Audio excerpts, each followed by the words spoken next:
Bonjour à tous et bienvenue pour une nouvelle vidéo. Aujourd'hui, j'ai le plaisir de vous présenter Oulé.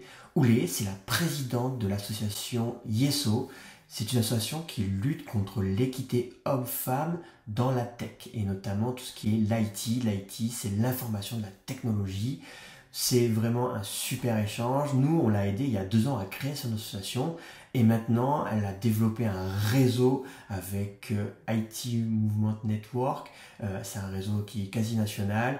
Elle a vraiment structuré tout ça d'une main de maître. Elle en parle lors de cet échange.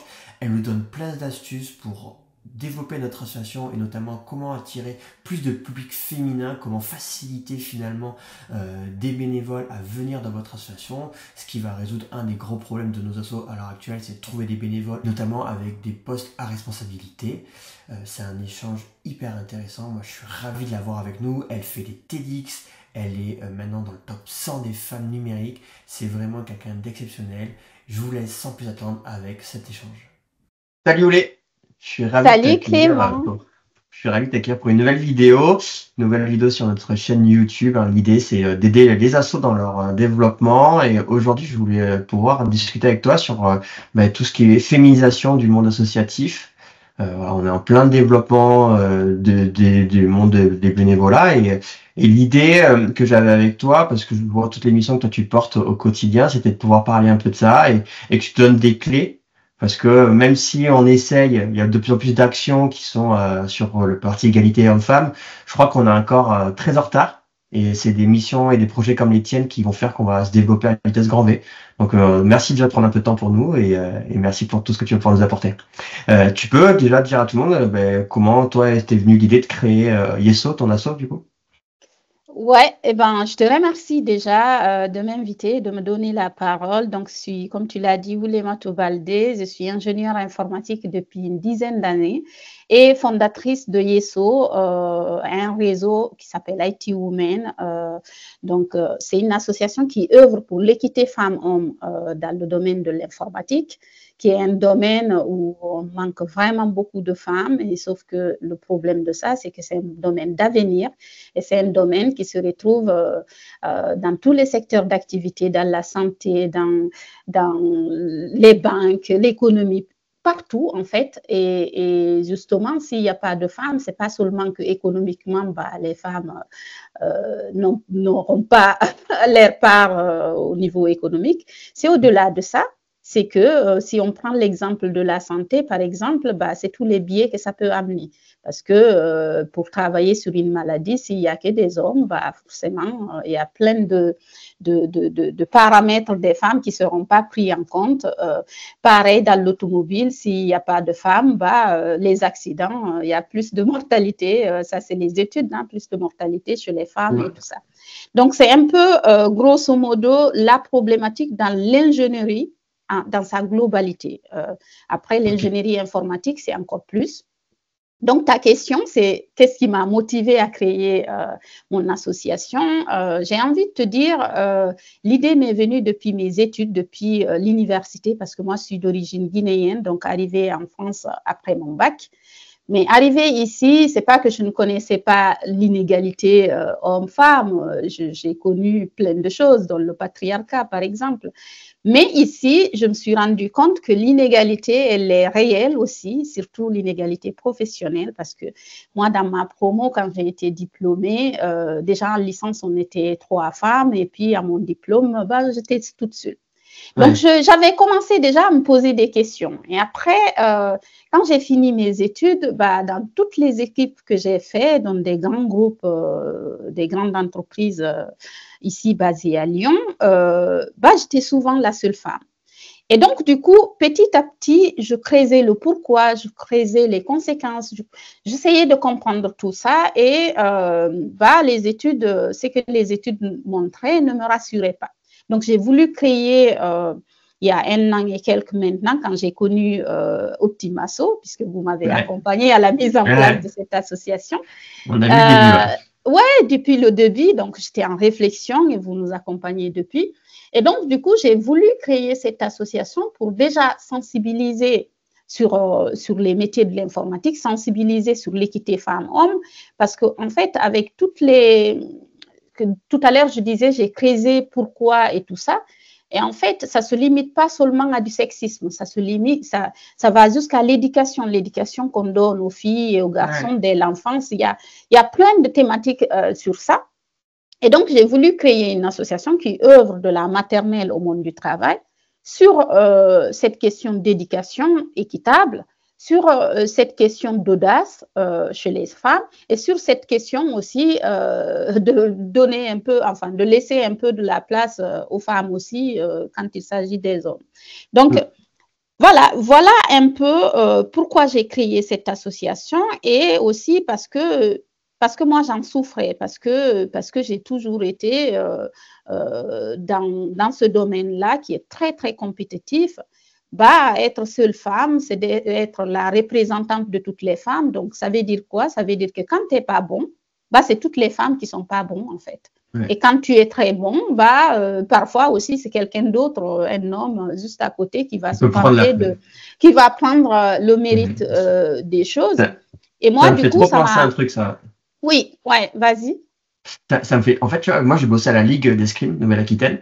Et on était, je crois, en termes de pourcentage, on était à moins de 20% de licences féminines. Et à un moment, c'est Madame Lamour, Isabelle Lamour, qui devient présidente de la Fédé. La DTN, donc la directrice technique nationale, donc en fait la chef des maîtres d'armes, en gros, du coup, c'est Laurence Modène qui, du coup, aussi une fille.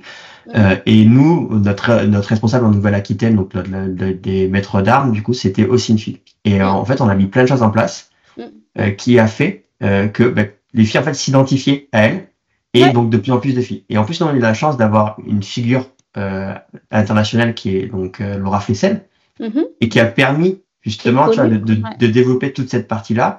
Et je crois que si on n'avait pas eu justement des repères, en tout cas des figures emblématiques féminines sportives, on n'aurait pas pu augmenter. Et là, je crois on avait dépassé 25%, tu vois, on avait commencé à augmenter. Un tout bête, nous, en escrime, c'est des maîtres d'armes, c'est des garçons, voilà, donc très machistes, très en plus conservateurs parce que c'est un milieu militaire. Et le fait d'avoir changé un peu ces lignes-là, même on faisait des stages, il y avait que des garçons. On avait des escrimeurs et des escrimeuses, mais c'était que des garçons qui encadraient. Tu vois, nous, en Nouvelle-Aquitaine, en fait, on payait en plus, donc l'association, la Ligue, payait en plus des filles pour venir, et en fait, encadrer aussi. Oui. Et c'est ça, en fait, moi, mon envie de créer cette association, c'était ça. En fait, moi, j'ai manqué quelque part de représentation, que ce soit dans ma famille ou à l'université ou dans les équipes que j'intégrais. J'allais chercher les personnes, en tout cas, qui m'inspirent très loin. Ça peut être à la télé, dans des séries, dans des trucs comme ça. Évidemment, parce qu'il ne faut pas s'enfermer. Ton rôle modèle, ça peut venir d'un personnage fictif, tout simplement. Mais en tout cas, l'idée de créer cette association, c'était déjà l'idée d'agir concrètement, c'est-à-dire, moi, j'ai vécu, en fait, j'ai ressenti le sexisme, j'ai ressenti les stéréotypes et tout ça, et j'ai réussi à aller au-delà. Pourquoi pas aider d'autres femmes à aller au-delà? Le deuxième point, c'était aussi de créer un cadre, en fait, où plein de femmes se soutiennent ensemble, une vraie sororité, une vraie entraide. C'est ce que l'association YESO apporte avec le réseau IT Women qui est en train de grossir aujourd'hui et qui réunit que des femmes de mon domaine informatique et où on discute ensemble. Et le dernier point, pourquoi j'ai créé ça, c'était se dire... En fait, nous, toi, tu accompagnes beaucoup d'associations, mais je pense que toutes les associations ont la même envie. C'est cette envie d'équité, cette envie de travailler l'injustice. Peu importe le domaine qu'on travaille, enfin, pour lequel on s'est engagé, généralement, on se réunit autour d'un point, c'est-à-dire on lutte contre l'injustice, tout simplement. Donc, moi, c'était ça mon combat, c'est de se dire, je veux rendre un peu ce qu'on m'a donné ou ce que je suis allée chercher. Je vais essayer d'aider d'autres personnes à avoir ces points-là parce que j'ai toujours cru à l'entraide, quoi. Ok, et du coup, tu vois, même encore en 2025, j'ai l'impression qu'il y a toujours un peu des freins à ce que les filles obtiennent des postes à responsabilité. Tu vois, bon, il y a plein de chiffres, en 440, il y a encore très peu de filles finalement à la tête de grandes entreprises. Dans le monde associatif, c'est encore très dur. Pour toi, c'est quoi les freins qui fait que ces filles ne prennent pas ces postes-là à responsabilité? En fait, cette question a été, en fait, on s'est posé cette question-là quand j'ai voulu créer l'association. Et un de nos piliers qui est central, c'est l'éducation, la D'accord. communication, l'expérimentation, l'entraide. Il y a quelques piliers, on en a 6. Et en fait, pourquoi je te parle de ces piliers? Parce qu'une des causes de pourquoi les femmes prennent pas de place. Déjà, il y a les stéréotypes. Ça veut dire quoi? Ça veut dire que c'est pas qu'elles ne prennent pas seulement, c'est qu'en fait, elles sont pas pressenties au départ, en fait, tout Ouais. simplement. Ça, c'est le premier point. Ça, c'est, quand je dis ce premier point, quand elles sont pas pressenties, je ne te parle pas de leur responsable seulement homme. Ça peut être un responsable femme, mais dès qu'il s'agit de postes de responsabilité, on voit tout de suite un homme super balèze, blanc, a priori, et puis on a nos idées reçues. Donc, le premier point, en fait, c'est on est tous gangrénés dans nos têtes avec des idées reçues, avec des stéréotypes, avec plein de trucs parfois inconscients. Ça, c'est le premier point. Donc, ça revient à l'éducation que je te parlais de l'enfance, à l'éducation qu'on doit donner, l'éducation équitable. Le deuxième point revient aussi à cette éducation, c'est en fait le syndrome d'imposteur chez les femmes. L'audace, enfin, je ne parle pas d'audace parce que je commence à détester ce mot parce qu'on ramène L'audace. tout. Sérieusement, on ramène l'inéquité femmes-hommes à une question d'audace chez les femmes seulement. Sauf que ce n'est pas ça. Le premier point, c'est celui que je t'ai dit. C'est que déjà, la société, en fait, elle, si tu veux, leur projette le fait qu'elles ne doivent pas être responsables, chef ou autre. Donc, en fait, quand tu as cette projection autour de toi, ça travaille aussi l'audace que tu dois avoir, en fait, que tu sois un homme ou une femme. Ça pousse les filles à être obligées de faire preuve d'audace, d'y aller et tout, d'être à oui, de 100 000% la plus vie. que. Oui, c'est ça. C'est de passer sa vie à se justifier, de passer sa vie à s'y prouver. Moi, je peux te dire, je t'avoue, c'était ça mon cas. Hein. Pendant les 10 ans-là, moi, je suis capable, moi, j'étais employée, en fait, tout simplement. J'étais dans un grand groupe, mais je peux te dire, je travaillais jusqu'à tard et je rentrais, j'aurais travaillé. Pas seulement le travail de mon entreprise, mais je faisais de la veille technologique, c'est-à-dire j'allais chercher plus d'informations, en savoir plus. Tu sais pourquoi? Parce que j'étais tout le temps dans mes gardes et si jamais pendant la réunion on me contre-attaque comme si, il faut que j'ai travaillé ça, en fait, on a toujours cette charge mentale quelque part. Donc, du coup, on ne peut pas ramener juste à un problème d'audace. Et c'est le syndrome d'imposteur en lui-même, ça aussi pour moi, c'est un sentiment. Je vais appeler ça un sentiment d'imposture qu'un homme peut avoir et une femme peut avoir. Sauf qu'il se trouve qu'avec les études, les femmes ont plus ce sentiment d'imposture. Et ce sentiment d'imposture, ça peut venir de toi, mais avant tout, ça vient aussi de ton cercle, en fait. Comment les gens te voient. Ça, c'est OK, c'est comment tu te vois aussi. Donc, il y a ce point aussi. Donc, aujourd'hui, dans les entreprises, tu parlais de grands groupes ou bien dans les associations, pourquoi il n'y a pas beaucoup de femmes qui prennent des postes à responsabilité? Eh bien, pour n'en citer que ces deux-là, je pense que ces deux-là influencent en fait tout simplement. On ne va pas les chercher. Voilà, on ne va pas les chercher, elles ne sont pas pressenties. Deux, elles ne se voient pas. Tu vois ce que je veux dire? Donc, si on travaille sur la confiance en soi, dès le départ, la confiance en soi, elle est centrale. D'où j'aime plus parler de la confiance en soi que de l'audace, parce que cette confiance en soi, elle travaille. Si on s'arrête à l'audace, c'est juste la responsabilité des femmes. Et ça ne va pas. Par contre, si on parle de confiance en soi, ça va au-delà des femmes. En fait, un homme sexiste, c'est juste un homme, je suis désolée, c'est un homme aussi qui manque de confiance, tout simplement, qui se sent menacé et qui devient méchant. Et si je peux me permettre, je m'excuse du terme, et con à côté, en fait, tout simplement. Donc, cette confiance en soi, si tu as confiance en toi, tu as confiance en les autres. Et si tu as confiance en les autres, ça ne biaise pas les postes que tu vas ouvrir. Et ça biaise pas toi en tant que personne aussi les postes sur lesquels tu vas te placer tout simplement. Donc donc je pense que pour avoir des femmes qui demandent des postes à responsabilité dans les associations, je pense que ce paramètre-là est important. Peut-être ça prendra plus de temps, hein, ce travail, il faut le travailler dès le plus jeune âge. Et si c'est à notre âge adulte aussi, ça se travaille, la confiance en soi et la confiance en les autres, parce que tu peux beau avoir confiance en toi, si tu n'as pas confiance aux gens, tu deviens juste quelqu'un de hautain et c'est tout. Et c'est pas Mais bon.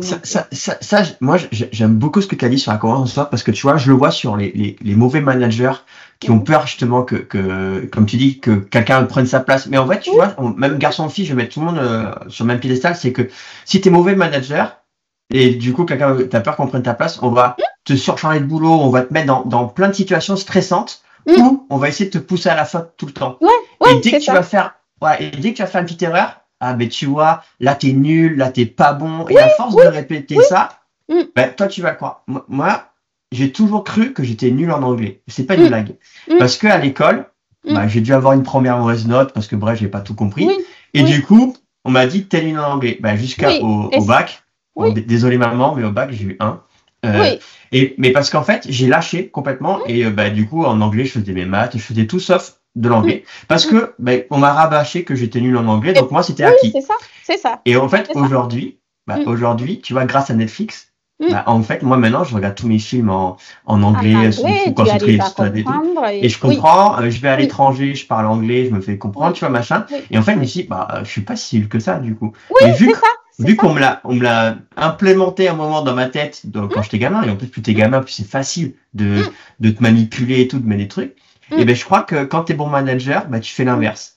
C'est que dès que la personne, elle a un petit peu chuté, ok, tu vas l'aider à se relever, tu vas dire, t'inquiète pas, là, voici tes actes de progression, là, tu vas t'améliorer. Et plus tu vas tirer la personne vers le haut, plus la personne, elle va te respecter. Et plus, en fait, toi, en tant que manager, tu vas monter. C'est ça. Et toi, en plus, au contraire, en tant que manager, tu vas monter. Et je crois que, et en plus, les filles, pour ça, je crois que moi, je le voyais avec mes escrimeuses, énormément de fidélité. Tu vois, où elle, tu vois, les gars, des fois, c'est pas tout à fait sur le même état d'esprit que vous. Si vous le rendez énormément, et derrière, vous allez vous investir à 2000% encore plus dans vos tâches. Donc, en gros, voilà, si on veut avoir plus de filles qui soient impliquées dans mon associatif, qui donnent de leurs idées, parce qu'en plus, c'est hyper riche d'avoir des idées, des gars, des filles, d'un peu tout le monde, en fait. Mix, en fait, de la diversité. La diversité, c'est toujours une force, en fait. D'arriver à créer de la confiance chez la personne d'en face, donc plutôt sur le public féminin, parce que malheureusement, ça fait longtemps qu'on les a un peu laissés de côté. Donc là, on essaie de réparer ça depuis quelques années. Hein. Mais ouais, donc ok, trop bien. Enfin, mais tu vois, c'est ça, cette confiance, en fait, c'est la travailler chez les filles et chez les garçons, parce que ce que je te disais tout à l'heure, c'est vraiment réel, la confiance que tu peux avoir en toi et en les autres. Et même être un bon manager sous un homme, parce que si on travaille cette confiance que chez les filles, les futurs managers seront toujours des petits, des gens qui n'ont pas confiance, donc des gens méchants, et je ne répète pas le troisième mot. Voilà. Mais en fait, c'est travailler ces points-là et c'est pour le bien de nous tous, parce que déjà, sur la performance de l'entreprise ou de l'association, elle va mieux performer parce qu'elle intègre des idées différentes de différentes personnes. Voilà. Et l'autre point aussi, c'est que comment ça s'appelle la cause, on va mieux atteindre parce qu'en fait, non seulement nos angles sont différents, on a plus de bénévoles, on a plus d'impact, on a plus de gens qui s'inspirent. Parce que je suis désolée, une fille va attirer une fille, un homme va attirer un homme, tu vois. C'est l'inspiration sur ça. C'est central, en fait, que ce soit, peu importe l'entrepreneuriat que tu fais, peu importe que ce soit l'entrepreneuriat social ou voilà, entreprise et tout ça, il te faut cette confiance-là. Et pour même dans la vraie vie, pour être bien entouré, pour pouvoir avancer, en fait, tout simplement, il te faut développer ça. Parce que si tu ne développes pas ça, c'est d'abord toi que ça détruit en premier, en fait. Tout à l'heure, je te disais, quand j'étais salariée, je travaillais toujours 2 fois plus et tout. C'était même pas lié à la confiance en soi et tout ça. C'était mon sentiment du fait que j'agissais pas.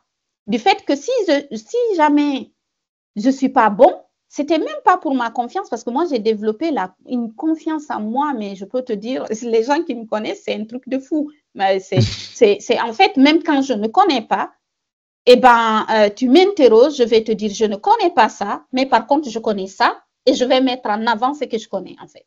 J'ai toujours su identifier mes faiblesses. J'ai toujours su savoir qu'est-ce que je suis pas bon, qu'est-ce que je ne sais pas. Et j'ai toujours su mettre en avant ce que je sais. Donc, peu importe ce que tu me poses, tu me réveilles le soir, tu me poses une question. La première des choses, si je ne connais pas, c'est de te dire je ne connais pas. Mais par contre, je ne vais pas m'arrêter là. Je vais te dire, je ne connais pas ça. Par contre, je connais ça. Et je vais te convaincre, à la limite, pas te convaincre. Mais en tout cas, je vais faire en sorte que tu te rends compte que le peu que je connais, tu en as besoin aussi, en fait, tout ça, tout simplement. Parce que je vais être à l'écoute déjà de toi pour comprendre, pour te cerner, comprendre aussi tes besoins et tout ça. Et je vais répondre en fonction de moi, mes connaissances, en fonction de ton besoin. Donc, ça, en fait, arriver à ça, même quand je suis en conférence, comment je mets en avant certains points ou bien que je décris d'autres points où je ne suis pas bon, eh ben, je pense que le succès de tout ça, c'est lié à cette confiance, en fait. Parce que quand tu as confiance en toi, tu n'as pas peur de ne pas savoir. Et tu n'as pas peur de pas non plus de pas réussir. Donc, quand tu es manager, c'est pareil. Donc, tes subordonnés, bah, ils n'ont pas réussi à faire le sprint du mois. Enfin, je vais utiliser mon nom technique, mais l'objectif du mois. Eh bien, si tu sais qu'ils ont bien travaillé, tu n'as pas peur d'aller défendre ça à la direction, en fait, tout simplement. Parce que si ça se trouve, ça a juste été mal coté. Donc, je pense que pour avoir plus de femmes en responsabilité, il faut qu'on travaille cette confiance-là chez les femmes, chez les hommes, et que ce n'est pas juste une question d'audace, parce qu'une question d'audace, ça se limite juste chez les femmes qui n'osent pas, alors que c'est peut-être une question de confiance et que chez les hommes, chez les femmes, et qu'on doit travailler tous ensemble. Tu vois, c'est hyper intéressant ce que tu dis. Et surtout, aujourd'hui, on voit qu'en termes de bénévolat, c'est compliqué. Alors, les chiffres sont constants, ça diminue un peu en termes de bénévoles. Mais par contre, dès qu'on parle de président, trésorier, secrétaire, t'as personne. Toutes les personnes qui ont assisté à une assemblée générale vont être d'accord avec moi. Quand on dit, bon, il faut remplacer le président, qui est volontaire, et là, t'as personne. Et tu vois, et je crois ce que tu viens de dire, ben là, ça peut résoudre ce problème-là aussi. C'est que si à un moment, on donne un peu plus de chance aux filles de prendre ces postes-là, je suis sûr qu'elles sont OK de les prendre. Alors, si on leur donne les outils aussi, parce que ce qu'il faut pas oublier, c'est souvent une bénévole, c'est aussi une mère de famille, c'est aussi quelqu'un qui a un travail, quelqu'un qui a des loisirs. Donc, il y a plusieurs casquettes. Donc, il faut aussi, à un moment, prendre tout ça en compte et la soulager par rapport à ça. Hein. Tu vois, là, tout à l'heure, je parlais de confiance parce que ta question, c'était comment avoir plus de femmes, comment attirer plus, pas même pas avoir, c'est comment attirer plus de femmes en poste de responsabilité. Donc là, je me disais comment les attirer, bah, les points, c'est comment rendre ça attractif, comment machin. Donc, comment un homme va aller chercher une femme. Bah, si elle pressent une femme, bah, déjà, elle a travaillé sa confiance en lui. Comment une femme, bah, on l'a pressenti, comment elle peut se dire, OK, je suis légitime. Donc, tout ça, c'est la confiance. Par contre, comment avoir les femmes elles-mêmes, l'exercer et que ça marche, bah, il y a d'autres points, en fait. Il y a ce point chez nous, les couples, tu es en couple, moi aussi, eh ben, on sait que c'est très, très compliqué, même quand tu as un mari qui est inclusif, qui est machin. Eh ben, très souvent, chez les bénévoles, souvent, on est en famille et tout ça, et en fait, on est sursollicité chez les femmes. Et pas seulement parce que le mari nous laisse faire, c'est le cas dans d'autres couples. Moi, c'est pas le mien. Mais je pense qu'en effet, pour, je ne suis pas scientifique, hein, mais différemment. La façon dont réfléchit mon mari et moi, c'est différent. Là où il va mettre une charge de zéro, genre, OK, on doit faire ceci, bah, c'est pas grave, je prends 1 minute pour y penser, c'est bon. Moi, je prends des airs parce que je veux que ça soit parfait, je veux que mes filles, ceci, je veux. En fait, donc ça, déjà, c'est une charge mentale énorme, en dehors de si tu tombes sur un mari, et encore plus qui ne fait rien. Tu vois, là, je te parle d'un couple où c'est équitable. Donc, même si c'est équitable, les femmes ont plus de charge mentale, tout simplement. Ça, c'est le premier point. Le deuxième point, en fait, c'est souvent l'associative, en fait, c'est connu pour, en fait, tu t'engages dans les assos quand tu as le temps. Et en fait, il y a des études qui montrent que les hommes ont le sentiment d'avoir du temps. Je parle de sentiment, plus que les femmes. Les femmes ont toujours le sentiment d'être surbookées. Parfois, c'est le cas. Parfois, ce n'est pas forcément le cas. Donc, c'est aussi aux associations de peut-être, quand tu pressens un président, de structurer et de dire qu'est-ce que c'est, combien de temps, de le timer.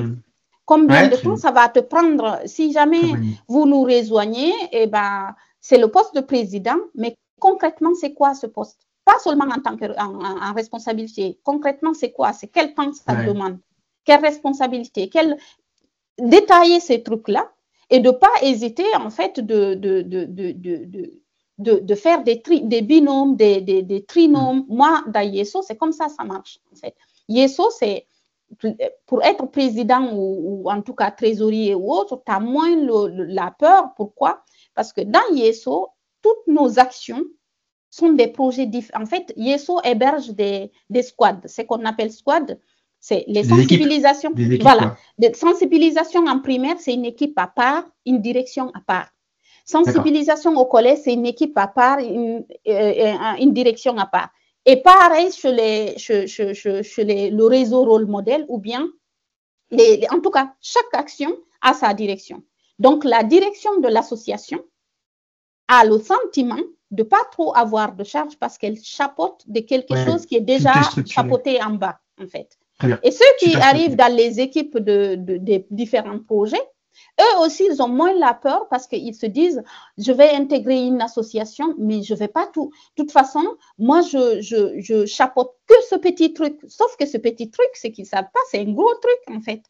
C'est un petit truc parce que c'est une initiative qui vise un public donné qui est très découpé, en fait. Mais déjà, ils sont très contents parce qu'ils choisissent ce projet, cette squad-là, selon leur affinité, selon leur machin, parce que parfois, ce qui est compliqué aussi de s'engager dans les associations, une association œuvre pour une cause, par exemple, ou parfois plusieurs causes, auxquelles tu te retrouves. Mais par contre, les actions pour arriver à cette cause-là, parfois, ce n'est pas dans toutes les actions que tu te retrouves. Oui, je vois ce que tu veux dire. Tu vois ce que je veux dire? Nous, si je prends l'exemple de Yeso, on œuvre pour accélérer la féminisation de l'informatique, de l'ingénierie informatique, des métiers de l'ingénierie informatique. Il y a des personnes qui nous ont rejoints dans les sensibilisations en école maternelle qui n'ont rien à voir avec l'informatique. C'est juste que c'est des gens qui se disent, moi, je suis en phase sur le fait que si chez les adultes, il y a du sexisme, du patriarcat, du machin, c'est que l'éducation, c'est parce qu'en bas, l'éducation, machin. Et ça, c'est universel, que ça soit en informatique ou en machin. Donc, l'équipe en primaire est composée que des gens, parfois, qui ne sont pas du tout ingénieurs, mais qui s'engagent, qui se retrouvent à cette place-là. Pareil pour les autres. Donc, du coup, au final, ces gens-là s'engagent facilement parce qu'ils se retrouvent sur cette action donnée. Et après, la présidence s'engage, la direction, le board en haut s'engage facilement parce qu'ils n'ont pas à surveiller chacune des actions. Ils ont des comptes rendus de chacune des actions qui leur arrivent et qu'ils décident. Donc, du coup, c'est très timé et très... En fait, chez Yeso, on time le temps et ce n'est pas beaucoup de temps qu'on te demande. C'est juste que par contre, quand tu es dans l'association, surtout quand tu es dans une équipe ou en tout cas chapeaute équipe ou bien chapeaute l'association, si tu dis c'est 1 heure par mois, il faut que les 1 heure soient faites. Tu décides de ton temps. On a un temps minimum qui est 1 heure. Ce n'est pas beaucoup. Hein. J'ai aucune personne dans l'asso qui me donne 1 heure. Elle me donne toutes plus. Mais par contre, moi, le minimum que j'ai posé, c'est 1 heure. Par contre, elles le font vraiment parce que du coup, c'est surveillé. Et l'autre point qui arrive pour engager encore plus, c'est de non seulement donc découper et faire en sorte que la personne se voit sur l'action donnée, et puis si c'est la direction, qu'elle se voit, qu'elle ait le sentiment en tout cas qu'elle ne chapeaute pas toute une asso, parce que c'est très gros, c'est trop très grand, donc elle a des rapports.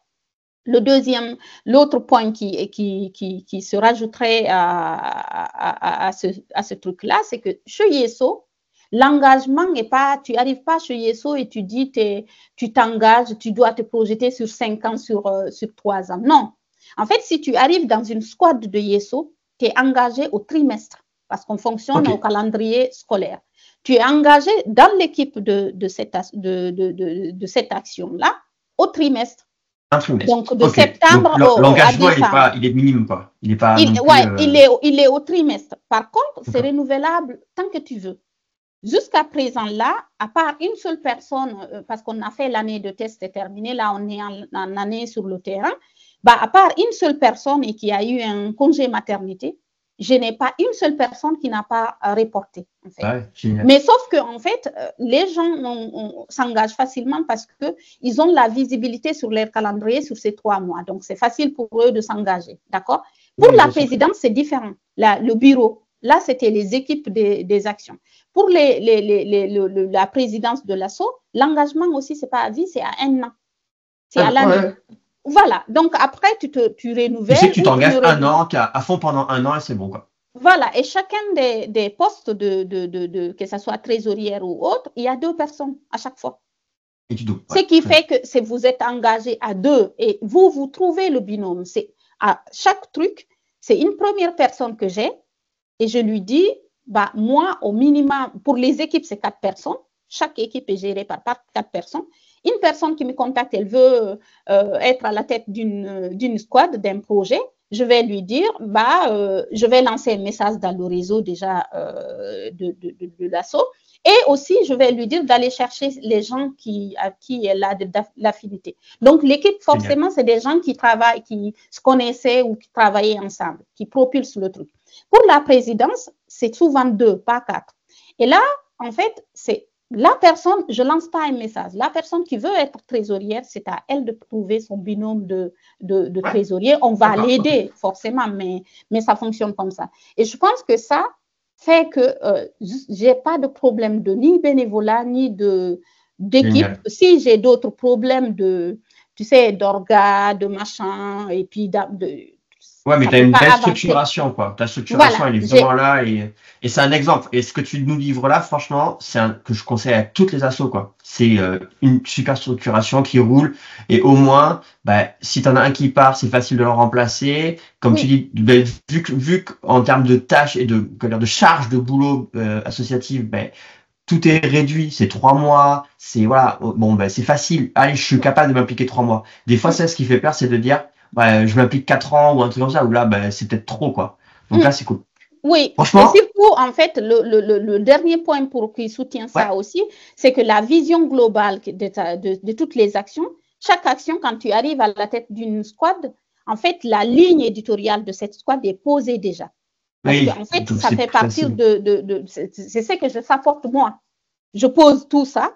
Après, vous, quand l'équipe est montée, vous avez le regard dessus pour améliorer, changer des trucs et on fait des points ensemble, moi et eux. Mais par contre, tu ne pars pas de zéro. Tu as déjà une ligne directrice et c'est surtout que tu as les outils parce qu'on a tous un outil central. On est tous sur Notion, on a le Slack et on a, pour héberger les documents, on a le Drive, mais chaque truc est bien structuré, machin. Donc, du coup, au final, quand tu quittes l'association, au final, le remplacement est facile parce que la personne vient juste continuer. Et toi, tu as tiré les lignes directrices du projet, donc après, chacun met sa petite pierre à l'édifice au fur et à mesure et de façon très simple. Et ça, pour attirer, pas pour te flatter, mais on avait fait, moi et toi, en fait, parce que avant de lancer cette association, j'ai travaillé quand même sur 2 ans, on travaillait ensemble. J'avais tout posé. Moi, je suis arrivée, j'ai monté cette association. comme si c'était un projet informatique. C'est-à-dire, il y a l'idéation, il y a la mise en place, les tests, et puis il y a vraiment l'assaut est officiel. Donc, je pense que le travail qu'on avait fait, moi et toi, et toi, collègue à ce moment, c'était Anne, eh ben, a permis en tout cas de poser des bonnes bases parce que vous m'avez accompagné sur le côté législatif, l'assaut, comment ça fonctionne. Et moi, j'ai apporté là-dedans le fonctionnement que je connais en informatique, l'agilité, le découpage de trucs, tout ce qui est projet Smart en fait. Non, mais c'est top. Et du coup, ça doit être vachement bien. Ben, bravo. Merci pour toutes ces infos. Franchement, c'est ultra intéressant. Tu as donné plein d'astuces, de te livrer et d'avoir ouvert un peu les portes de Yeso pour voir comment toi tu t'organisais. Ben, c'est très généreux de ta part et je t'en remercie. J'ai une dernière question que je pose vraiment à tout le monde.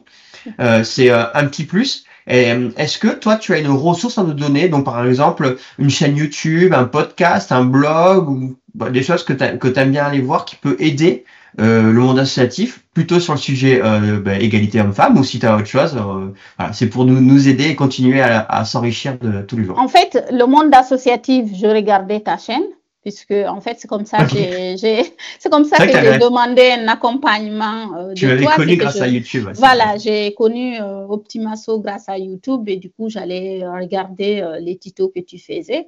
Après, pour l'égalité homme-femme, je suis des associations, mais plutôt orientées techniques, informatiques. Voilà. Du coup, il y a plein d'associations qui existent aujourd'hui. Il y a les femmes numériques. Dont la présidente, c'est l'ex-ministre Madame Elisabeth Moreno, qui est une association qui est centrale, en tout cas, sur la féminisation du monde de la tech, parce que ils font plein d'études, ils permettent en tout cas qu'on ait des arguments pour démontrer les faits, en fait, tout simplement. Super. Il y a l'Association française de la diversité aussi, que je suis beaucoup et qui fait un excellent travail avec des données et tout ça. Et après, à côté de ça, mon asso, suivre mon asso, Yeso. Donc, c'est yeso.fr et sur les réseaux, c'est Yeso et IT Women Network. Ok. De toute façon, je mettrai tout ce que tu m'as dit dans la description, comme ça, si ceux qui nous regardent veulent aller un peu plus loin, voir Yeso et découvrir aussi les autres associations que tu nous as données, c'est top. Oulé, merci vraiment pour ton temps, pour cet échange, c'était super intéressant. Je suis vraiment hyper fier parce que c'est vrai que comme tu disais, on t'a connu en mode embryon où on t'avait pas encore créé ton asso. Et là, tout ce que tu fais en 2 ans, vraiment, moi, je suis ultra impressionné, donc bravo. Merci beaucoup, merci Clément et merci pour tout. Et courage à tout le monde et ceux qui veulent s'engager dans les assos, allez-y parce que la France tire debout grâce aux associations aussi, on ne le dit pas assez, mais voilà. Top, merci pour cet échange, salut. Salut.